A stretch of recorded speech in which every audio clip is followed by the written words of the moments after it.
ये है ताज media group और आप देख रहे हैं ताज न्यूज, आईना सच का।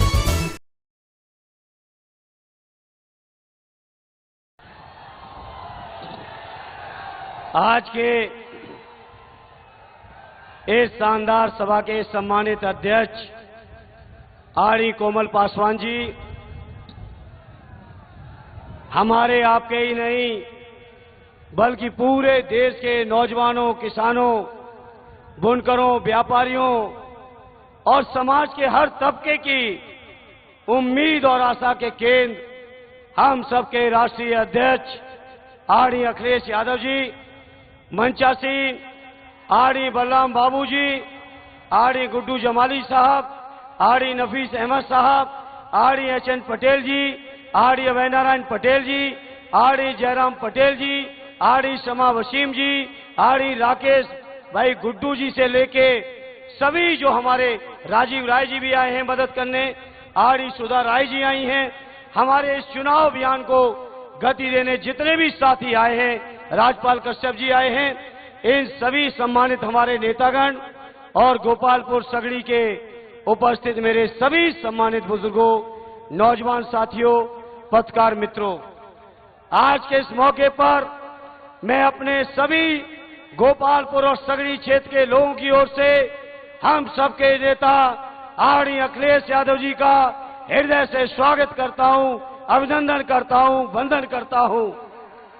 साथियों, इस मौके पर आरडी राष्ट्रीय अध्यक्ष जी, मैं आपको यकीन और विश्वास दिलाना चाहता हूं, ये शानदार आजमगढ़, जिस आजमगढ़ को नेताजी ने अपनी धड़कन समझा, नेताजी ने अपने दिल के करीब समझा और सदैव नेताजी की परंपरा को जिस तरीके से आपने अपने आजमगढ़ को दूसरा घर माना है, ऐसे आजमगढ़ के लोगों की सेवा में मैं कभी कोई कमी नहीं आने दूंगा। ये मैं राष्ट्रीय अध्यक्ष जी आपको और सभी आजमगढ़ वासियों को यकीन और विश्वास और भरोसा दिलाना चाहता हूं। मेरे आजमगढ़ वासियों, ये आजमगढ़ की सरजमी जब नेताजी के दिल के इतने नजदीक रही है तो आप समझ सकते हो आपकी सेवा करना मेरे लिए कितना सौभाग्य की बात है, कितनी जिम्मेदारी की बात है। हम तैयार हैं अपनी उस जिम्मेदारी को पूरी क्षमता के साथ निभाते हुए आजमगढ़ के लोगों, आपके मान, आपके सम्मान, आपके स्वाभिमान, हर मौके पर आपकी लड़ाई को बहुत मजबूती से लड़ने का काम मैं करूंगा, ये सभी साथियों को यकीन और भरोसा दिलाता हूं। आजमगढ़ के मेरे भाइयों, आरडी राष्ट्रीय अध्यक्ष जी की मौजूदगी में मैं कहना चाहता हूं, जब आप सबका आशीर्वाद लेके दिल्ली की लोकसभा तक पहुंचूंगा तो उस लोकसभा के अंदर सदैव नेताजी की नीतियों में, आरडी अखिलेश यादव जी के नेतृत्व में जो देश के संविधान को, देश के लोकतंत्र को, देश के आरक्षण को जो बचाने की लड़ाई आरडी राष्ट्रीय अध्यक्ष जी आप लड़ रहे हैं, उस लड़ाई का एक मजबूत सिपाही बनकर आजमगढ़ के लोगों आपका मान और सम्मान और गौरव बढ़ाने का मैं हर संभव प्रयास करूंगा। आरडी राष्ट्रीय अध्यक्ष जी को हम सबको सुनना है, इसलिए ज्यादा कुछ न कहते हुए एक ही प्रार्थना है, आने वाली 25 तारीख को इतना ऐतिहासिक वोट डाल देना कि जो लोग हम लोगों के ऊपर तंज कस रहे हैं, एक एक्सीडेंटल हार को ये बीजेपी के लोग जो तंज कस रहे हैं, इनको ऐसा पलट के जवाब देना कि बीजेपी के लोग कभी आजमगढ़ के बारे में सोच भी ना पाए। यही हमारी आपसे प्रार्थना है, यही अपील है। बहुत बहुत धन्यवाद। जय हिंद, जय भारत। अब मैं हम सब के नेता, करोड़ों दिलों की धड़कन, गरीबों मजलूमों की मजबूत आवाज, पूरे हिंदुस्तान में समाजवादी परचम लहराने वाले पूर्व मुख्यमंत्री, राष्ट्रीय अध्यक्ष आदरणीय अखिलेश यादव जी को दावत देता हूं कि आए और जनता को संबोधित करें। अखिलेश यादव, अखिलेश यादव, अखिलेश यादव, अखिलेश यादव, अखिलेश यादव। अखिलेश यादव। उठाइए दोनों हाथ एक बार, जोरदार तालियों से स्वागत भारत के भविष्य पीडीए के सर्वमान्य नेता अखिलेश यादव जी के लिए। बहुत धन्यवाद।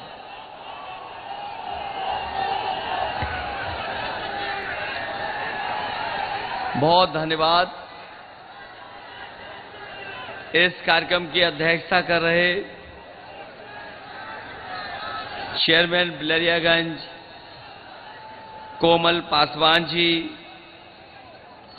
हमारे साथ मंच पर उपस्थित समाजवादी पार्टी के बहुत वरिष्ठ नेता, पूर्व मंत्री एमएलसी आदरणीय बलराम यादव जी, हमारे साथ समाजवादी पार्टी के जिलाध्यक्ष हवलदार यादव जी, साथ चल कर के आए यहाँ के एमएलसी शाह आलम उर्फ गुड्डू जी, विधायक नफीस अहमद साहब, विधायक डॉक्टर एचएन पटेल जी, अभय नारायण सिंह पटेल जी, पूर्व एमएलसी राकेश यादव जी, जयराम सिंह पटेल जी, आरिफ खान साहब, दुर्ग विजय राम जी, डॉक्टर हरिराम सिंह यादव विधानसभा के अध्यक्ष, जगदीश यादव जी, मुख्यराम, राजेश पासवान जी, दिनेश यादव जी, आदरणीय श्रीमती सुधा राय जी, श्रीमती शीला यादव जी, यहाँ पर उपस्थित श्रीमती समा वसीम जी, गोरेला जायसवाल जी, हरकेश विश्वकर्मा जी, सैफुल्लाह साहब अंसारी जी और हमारे बगल की लोकसभा के प्रत्याशी राजीव राय जी, मैं बहुत सारे नेताओं के जिनके मैं नाम नहीं ले पा रहा हूं, हमारी समाजवादी पार्टी के सभी नेता जो मंच पर हैं, दाईं तरफ सांस्कृतिक प्रकोष्ठ के सभी हमारे पदाधिकारी और इस चुनावी जनसभा में उपस्थित बड़ी संख्या में आदरणीय बुजुर्ग, किसान भाई, नौजवान साथी, माताएं, बहनें और पत्रकार बंधुओं, मैं सबसे पहले जहां दूर दूर तक मैं देख रहा हूं, पंडाल में तो है ही बड़ी संख्या में लोग, पंडाल के बाहर भी इस समय दोपहरी में जब बिल्कुल सूरज हमारे सर पर है, बड़ी संख्या में हमें मंच के बाएं से लेकर के दाएं सड़क तक और पीछे जहां कहीं थोड़ी बहुत छाया भी मिल रही है वहां भी लोग दिखाई दे रहे हैं। कुछ साथी अर्जुन के पेड़ पे चढ़ गए हैं, वो भी हमें दिखाई दे रहे हैं। मैं आप सबका बहुत बहुत आभार और धन्यवाद देता हूं। मुझे उम्मीद है कि 2024 का चुनाव जो होने जा रहा है, आजमगढ़ के लोग न केवल जिताने जा रहे हैं, बल्कि इस बार यहां की जनता ने जो मन बनाया है कि रिकॉर्ड मतों से समाजवादी पार्टी जीत करके जाएगी। और इधर न जाने क्या हो जाता है दूसरे लोगों को, आजमगढ़ का नाम लेते ही उन्हें परेशानी हो जाती है और इतनी परेशानी हो रही है कि आजकल उनके भाषणों में भाषा बदल गई है। जो हमें और आपको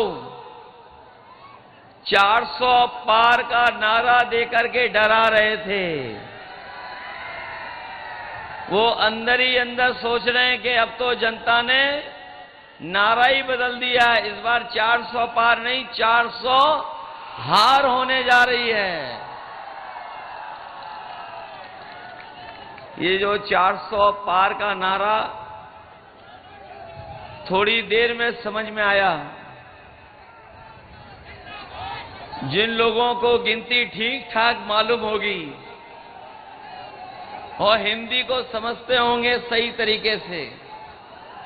400 पार का मतलब तो यही हुआ कि 543 के बाद जितनी सीटें हैं वही भारतीय जनता पार्टी जीतने जा रही है, एनडीए जीतने जा रही है। तो अगर 400 पार का 543 में नारे को अगर हम समझें तो ये केवल 143 सीटें बनती हैं। लेकिन जिस तरीके से वोट पड़ा है पहले चरण से जो वोट पड़ना शुरू हुआ है, आने वाले समय में जब 4 जून को परिणाम आएगा तो आप देख लेना, जो 400 पार का नारा दे रहे थे, 140 करोड़ की जनता इनको 140 सीटों के लिए भी तरसा देगी। जो लोग बिल्कुल ऊंचाई पे पहुंच गए थे उनका काउंटडाउन शुरू हो गया है और नीचे जाते जा रहे हैं, इतना गिरते जा रहे हैं कि वो हो सकता है न जाने कहां पहुंच जाएं। और जो ये 2 चरण आखिरी बचे हैं, ये 6वां और 7वां, अभी तक जो जनता का गुस्सा नजर आया है, ये गुस्सा हर चरण में बढ़ता जा रहा है। और जब 7वें चरण में पहुंचेगा चुनाव, तो जनता का गुस्सा इनके खिलाफ 7वें आसमान पर पहुंच जाएगा। ये लोग जो बड़ी बड़ी बातें कह करके हमें आपको समय समय पे गुमराह करते रहे, जिन्होंने कहा कभी कि आय दोगुनी हो जाएगी किसानों की, हमारा किसान हिसाब किताब लगा रहा है 10 साल बाद भी किसी किसान की आय दोगुनी नहीं हो पाई। और जब हमारा गरीब और किसान लागत का हिसाब किताब लगाता है तो बताओ लागत बढ़ गई कि नहीं बढ़ गई 10 साल में? न केवल लागत बढ़ी है, बल्कि जिस तरीके से महंगाई बढ़ी है और लगातार महंगाई बढ़ा करके इन्होंने हमारे गरीब किसान, खेती बाड़ी करने वालों का जीवन संकट में डाल दिया। जिन्होंने बहुत बड़े पैमाने पर बड़े बड़े उद्योगपतियों का, कारोबारियों का जो कर्जा माफ किया है, लेकिन हमारे किसानों का कर्ज माफ नहीं हुआ है। इसलिए इस मौके पर हम आपको भरोसा दिलाने आए हैं। आपने इंडिया गठबंधन और समाजवादी पार्टी के बारे में पढ़ लिया होगा, जान लिया होगा, और ये इंडिया गठबंधन ने तय किया है कि जिस तरह बड़े बड़े उद्योगपतियों का, कारोबारियों का कर्ज माफ हुआ है, आने वाले समय में 4 जून के बाद जब सरकार बनेगी तो हमारे गरीब और किसानों का भी कर्ज माफ उसी तरीके से होगा। उन्होंने जब नियम बनाया तो नियम ये बनाया कि जिन लोगों का कर्ज बैंक से है और 5 करोड़ से ऊपर का कर्ज है, उन्हीं का कर्ज माफ होगा। इन्होंने गरीबों के साथ धोखा किया, किसानों के साथ धोखा हुआ, क्योंकि हमारा गरीब और किसान केवल लाखों में कर्ज लेता है। इन्होंने 26 लाख करोड़ अभी तक बड़े बड़े उद्योगपतियों का कर्ज माफ किया पिछले 10 साल में, लेकिन उसके 10% भी अभी किसानों का कर्ज जो माफ नहीं हुआ है। इसलिए समाजवादी पार्टी और इंडिया गठबंधन ये फैसला लेकर के चला है, न केवल कर्ज माफ होगा बल्कि अपने किसानों को लिए जो कानूनी अधिकार की लड़ाई थी कि एमएसपी के लिए कानूनी अधिकार मिल जाए, तो किसानों को कर्ज माफी के साथ साथ उनकी फसल की पैदावार के लिए कानूनी अधिकार दिला करके उन्हें खुशहाल बनाने का काम भी होगा। वहीं यहां हमारे नौजवान हमें दिखाई दे रहे हैं, ये बहुत मेहनत तैयारी कर करके परीक्षाएं देने जाते थे और पिछले 10 साल से लगातार कोशिश कर रहे हैं कि इन्हें नौकरी और रोजगार मिल जाए।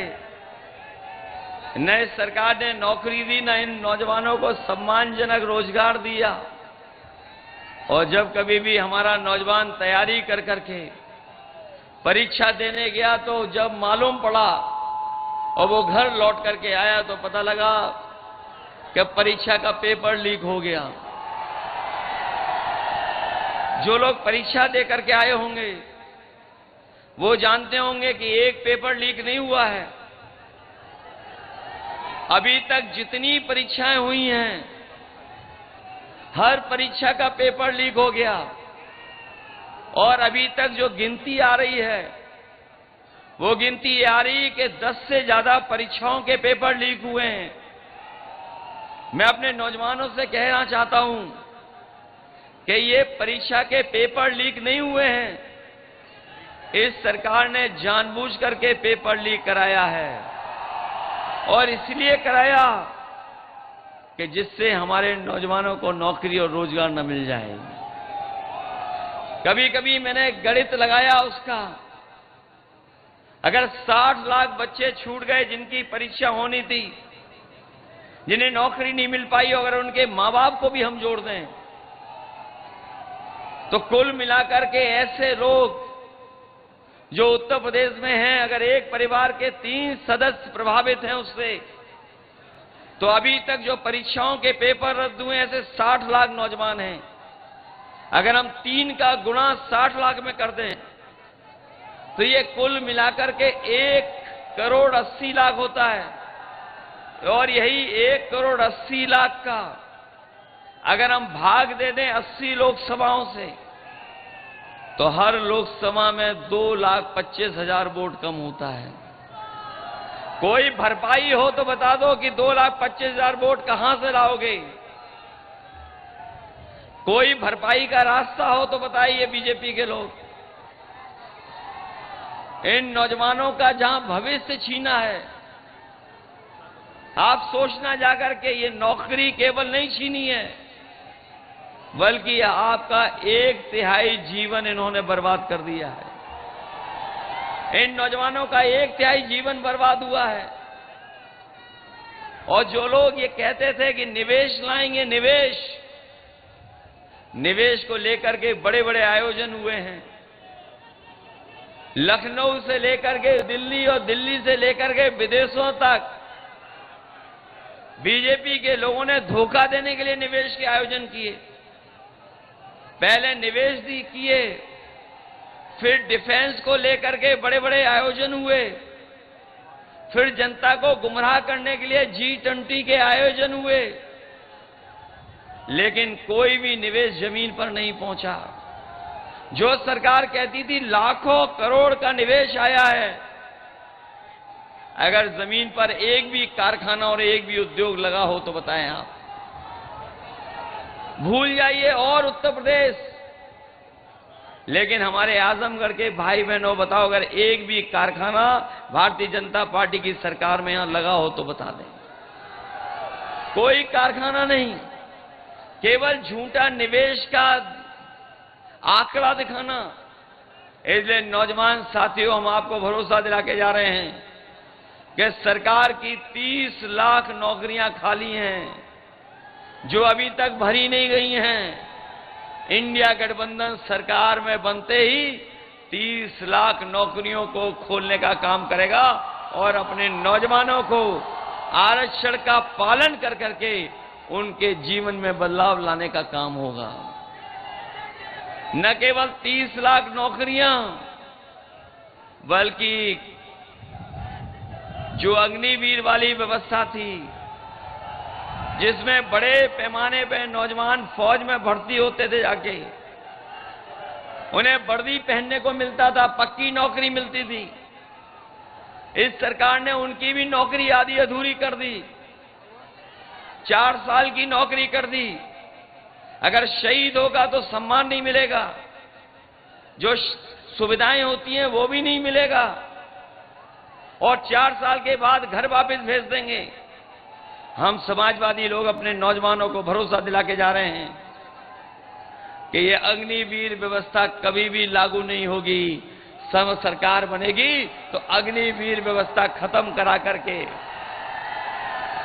जो पहले व्यवस्था थी पक्की नौकरी वाली, वही फौज की पक्की नौकरी दिलाने का काम भी हम लोग नौजवानों को करेंगे।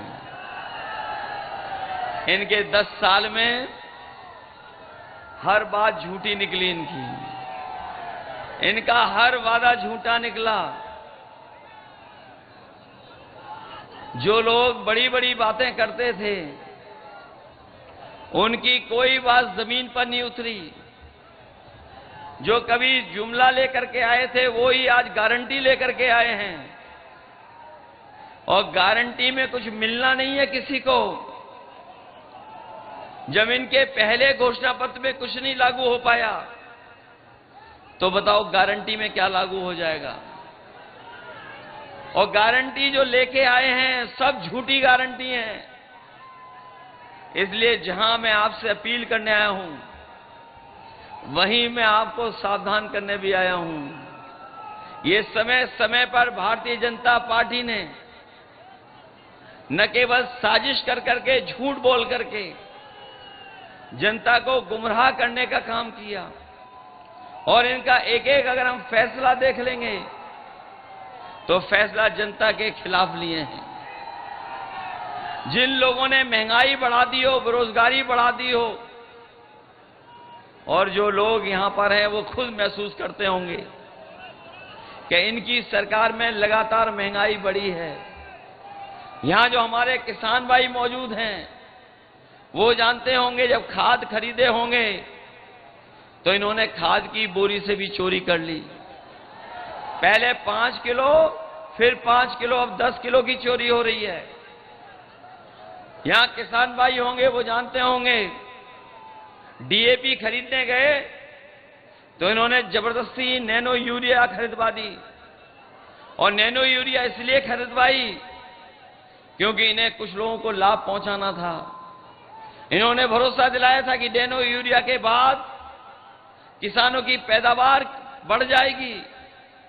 न पैदावार बढ़ी, न कोई खेती को लाभ पहुंचा, और सुनने में आ रहा है कि जिस तरीके से बड़े बड़े उद्योगपति पैसा लेके भाग गए थे उसी तरीके से नैनो बनाने वाली कंपनी भी और वो साइंटिस्ट लोग भी भारत छोड़ करके चले गए।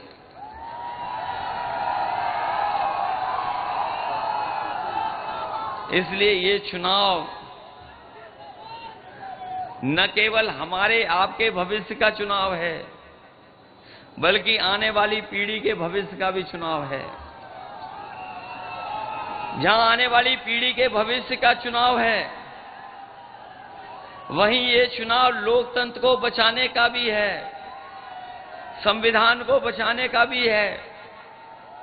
क्योंकि इधर भारतीय जनता पार्टी के लोग ये जो 400 पार का नारा दिया था वो इसलिए दिया था कि वो संविधान से छेड़खानी करना चाहते थे, संविधान बदलना चाहते थे।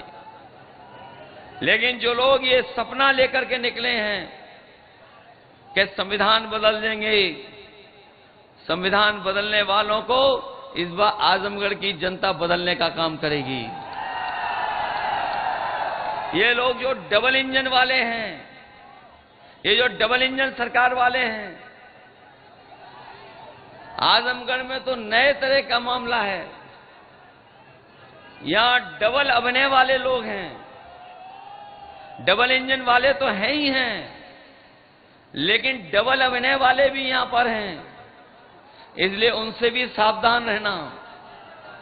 और जितना भी काम समाजवादियों ने किया वो सब खराब कर दिया।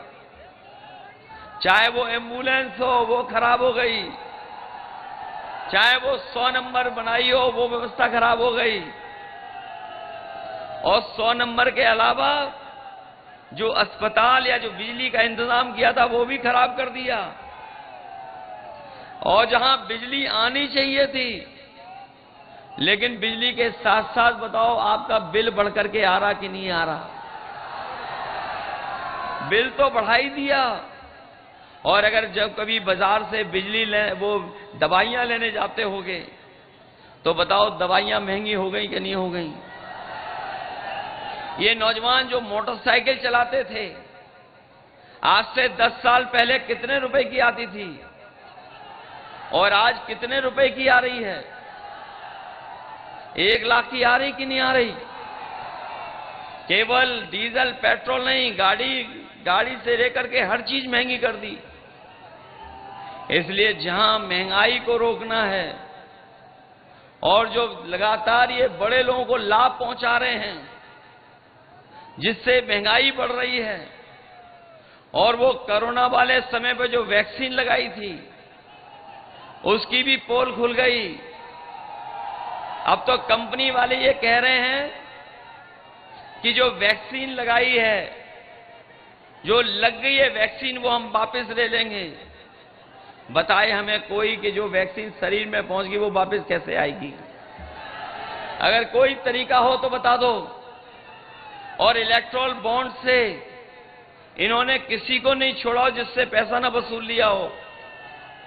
जो इलेक्ट्रल बॉन्ड लिए इन्होंने, बड़े बड़े उद्योगपतियों से पैसा वसूल लिया। कोई चंदा इतना नहीं देता था जितना इन्होंने वसूला है। चंदा लेना या देना हजारों में होता है, लाखों में होता है, कोई करोड़ों में चंदा नहीं देता। इन्होंने इलेक्टोरल बॉन्ड के नाम से ईडी, सीबीआई, इनकम टैक्स लगा के चंदा वसूल लिया। और चंदा वसूलने का परिणाम यह हुआ कि भ्रष्टाचार तो बढ़ा ही बढ़ा, लेकिन उसकी वजह से महंगाई बढ़ गई। इसलिए आप सबसे हम निवेदन और अपील करने आए हैं कि आजमगढ़ का चुनाव अलग तरह का चुनाव है, पूरा देश देख रहा है। और अभी तक के चरणों में तो बीजेपी बहुत पीछे छूट गई है। अब तो केवल 27 सीटों पर चुनाव है।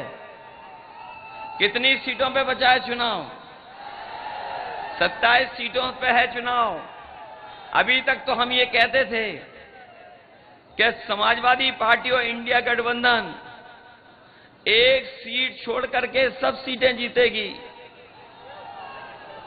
लेकिन अब जैसा पता लग रहा है कि हो सकता है जिस तरह से जनता का मूड है इस बार, 80 की 80 सीटें भारतीय जनता पार्टी हार जाए।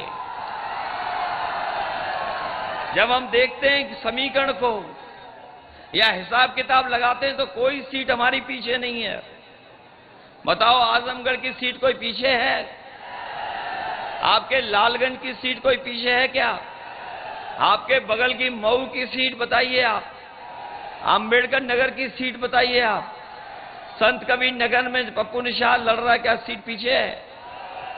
कोई सीट पीछे नहीं है। इस बार लगता है कि पूर्वांचल की जनता भारतीय जनता पार्टी का पूरा सफाया करने का काम करेगी। ये लोग जो कहते हैं शहजादे शहजादे, सुन रहे होंगे आप लोग कई बार कांग्रेस पार्टी और हम लोगों को मिलकर के कह रहे हैं शहजादे। इस बार देखना, दोनों मिलकर के जो शहजादे ऐसी शह देंगे और जनता ऐसी मात देगी कि इनका पता नहीं लगेगा। इस बार शहजादे शह देने जा रहे हैं और जनता मात देने जा रही है। जो लोग G20 लेकर के घूम रहे थे, G20, ये जो G20 हैं, उस पार्टी में केवल 2 लोगों की चलती है, बाकी सब जीरो हैं। ये जो G20 के बारे में कहते थे कि हमें बहुत बड़े पैमाने पर सम्मान बढ़ा है देश का, वो G20 केवल G2 हैं उसमें, बाकी उस पार्टी में जीरो हैं। और हमारे जो लखनऊ वाले हैं, इधर सुनने में आए इनकी भी भाषा बदल गई है। ये जो समय समय पर बुलडोजर लेकर के चलते थे, इन्हें पता ही नहीं है कि लीकेज कहां पर है। इस बार जो समय समय पर बुलडोजर लेकर के चलते थे, इन्हें लीकेज ही नहीं पता, जिसके कारण सब पेपर लीक हो रहे हैं। बताओ, सब पेपर लीक करा दिए कि नहीं करा दिए? और कोई किसी को आरक्षण नहीं ले रहा, किसी का कोई नहीं छीन रहा है। अगर किसी ने धोखा दिया आरक्षण को लेकर के तो वो भारतीय जनता पार्टी और भारतीय जनता पार्टी के फैसले जिन्होंने हमारे आपके आरक्षण छीनने का काम किया है। ये 69,000 वाले जानते होंगे, सालों साल से ये आंदोलन कर रहे हैं, धरना दे रहे हैं, न जाने कितने दिन से लड़ाई लड़ रहे हैं। विधानसभा से लेकर के सड़कों तक इनकी लड़ाई लड़ी गई, लेकिन इनकी कोई सुनवाई नहीं है। हम नौजवानों से कहकर के जा रहे हैं, शिक्षा विभाग में जितनी जगह खाली है वो तो भरी जाएगी, इसके साथ साथ जो हमारे इन लोगों के साथ भेदभाव हुआ आरक्षण को लेकर के उसका भी समाधान किया जाएगा। केवल एक विभाग नहीं, हर विभाग में न जाने क्या किया है सरकार ने। और हमने तो कई बार कहा और सावधान किया कि अभी तो फौज की नौकरी हुई है 4 साल की, ये बीजेपी वाले आ गए तो और विभागों की भी, और हमारी ये खाकी पहनने वाले भाई हैं इनकी भी नौकरी कम हो जाएगी। कभी कभी पूछते ही नौकरी कैसे कम हो जाएगी, तो हम उनसे कहते कि बताओ, जो सरकार ने फैसले लिए ऐसे एयरपोर्ट को बेचने का, क्या आपको पता है कि एयरपोर्ट बिक जाएगा? किसी को नहीं पता था कि रेल बिक जाएगी, किसी को नहीं पता था कि हवाई अड्डे बिक जाएंगे, किसी को नहीं पता था कि LIC बिक जाएगी, किसी को नहीं पता था कि बंदरगाह बिक जाएंगे, किसी को नहीं पता था कि आउटसोर्स में नौकरियां चली जाएंगी, किसी को नहीं पता था कि GST के छापे मार करके व्यापारियों से पैसा वसूला जाएगा, और किसी को पता था कि अग्निवीर वाली नौकरी 4 साल की हो जाएगी। क्या किसी को पता था कि आधी रात में नोट बंद हो जाएंगे? तो अगर नहीं पता था तो हो सकता है इन लोगों की भी नौकरी 3 साल की हो जाए। इसलिए सावधान है कि नहीं सावधान सब लोग? इसलिए आपसे हम विशेष निवेदन करने आए हैं। धर्मेंद्र यादव जी पिछले चुनाव में रह गए थे किसी कारण, लेकिन इस बार तो इंडिया गठबंधन का कमाल चल रहा है, अलग तरह का कमाल हो रहा है। और अब तो गुड्डू जमाली भी साथ आ गए हैं। बताओ गिनती बढ़ गई कि नहीं बढ़ गई? और रही बची गिनती, बताओ पीडीए परिवार ने बढ़ा दी कि नहीं बढ़ा दी? और हम तो ये जानते हैं ये पीडीए परिवार जो जुट गया है, जमाली जी जुड़ गए हैं। 4 तारीख को नई फिल्म रिलीज होगी। 4 तारीख को देख लेना आप, नई फिल्म रिलीज होगी कोई,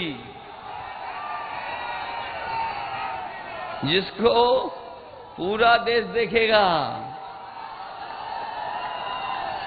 जो भाजपा वाले बड़ी बड़ी बातें कर रहे हैं, ये ढूंढे जाएंगे भाजपा वाले कि कहां हैं भाजपा वाले।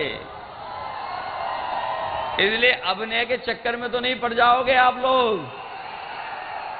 ये अभिनय बहुत ऊपर तक होते हैं, ऊंचाई तक चले जाते हैं कई बार। इन अभिनय करने वालों से सावधान रहोगे कि नहीं रहोगे? ये अभिनय वाले जो पूरे के पूरे जुटे हुए हैं यहां से लेकर के दिल्ली तक, बताओ आपके अधिकारों को छीन रहे हैं कि नहीं छीन रहे हैं? आपके सम्मान को ठेस पहुंचा रहे हैं कि नहीं पहुंचा रहे हैं? और आपका जो बाबा साहब भीमराव अम्बेडकर ने दिया हुआ संविधान, उसको खत्म करना चाहते हैं कि नहीं चाहते हैं? और इस बार तो ऐसा लग रहा है कि बहुजन समाज के लोगों ने भी पूरा समर्थन देने का काम किया है। मैं तो अपने बहुजन समाज के लोगों से अपील करूंगा कि अगर देखेंगे आप उत्तर प्रदेश का चुनाव, तो बीजेपी ने बीएसपी से अंदर ही अंदर हाथ मिला लिए हैं। इसलिए सावधान है कि नहीं है? और 4 तारीख को रिजल्ट तो आएगा ही आएगा, लेकिन जब वोट डालने आप जाओगे उस समय के लिए सावधान हैं आप के नहीं है? ये अगर रोकेंगे तो रुक तो नहीं जाओगे आप लोग? खैर आजमगढ़ वाले तो नहीं रुकेंगे।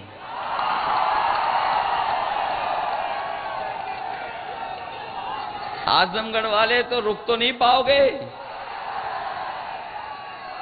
वैसे बहुत जगह रोकने की कोशिश की, लेकिन कोई वोटर रुका नहीं। और जैसे जैसे ये लोग हारते जा रहे हैं तो इनका गुस्सा भी बढ़ता जा रहा है। इसलिए आप वोट डालने वाली तारीख को तैयार रहेंगे 25 को। ये छठवें चरण का चुनाव, ये छठवें चरण का चुनाव इन्हें न जाने कहां भगा देगा, आउट कर देगा बिल्कुल, जो गिनती कर रहे थे बड़ी वाली। इसलिए आप सबसे हमारा विशेष निवेदन और अपील है कि धर्मेंद्र यादव जी को आपके बीच भेजा है। ये लगातार आपके बीच रहेंगे और आजमगढ़ से और हम लोगों का समाजवादियों का रिश्ता कोई नया नहीं है, वो बातें दोहरानी नहीं है। इससे गहरा रिश्ता किसी से नहीं हो सकता जैसा रिश्ता हमारा और आपका है। और इसीलिए आजमगढ़ हमेशा प्राथमिकता पे विकास में रहा है।